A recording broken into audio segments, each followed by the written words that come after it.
नमस्ते। आज पनि म फेरि कविता वाचन गर्न आइरहेको छु र मेरो हातमा आज इतर अभियानको शीर्षक बिन्दु कवि पराजित पोमुको कविता संग्रह मद्वारा मेरो निर्माण भन्ने कविता संग्रह छ र यस संग्रहभित्रको एउटा कविता वाचन गर्छु। कविताको शीर्षक चाहिँ मौन प्रेम।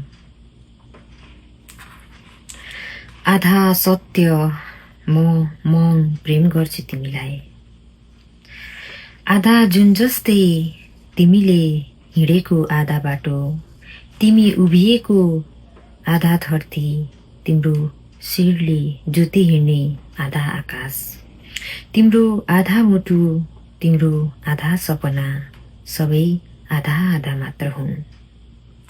जसरी खुर्पे जुन समयको चक्रसँगै पूर्ण बन्छ, मैले हिँडेको आधा बाटो, मेरो शिरले ठेले हिँड्ने आकाश, मैले टेकेको आधा धरती, मेरो आधा मुटु, मेरो आधा सपना, प्रेमले जोडिने छ एक दिन, अनि तिमी अनि मको पूर्ण यात्रा सुरु हुनेछ।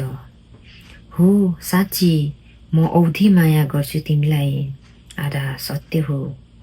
भर्लाको लहरामा झिलिएका सुनखरी फूलहरू, फूलमाथि उडेका सिम्फोनीहरू, वैशले लपक्क भिजेको जवानीमा उड्ने रङ्गीन पुतलीहरू, म हुँदै होइन, म औधी प्रेम गर्छु तिमीलाई, म मौन प्रेम गर्छु तिमीलाई, आधा सत्य हो। धन्यवाद।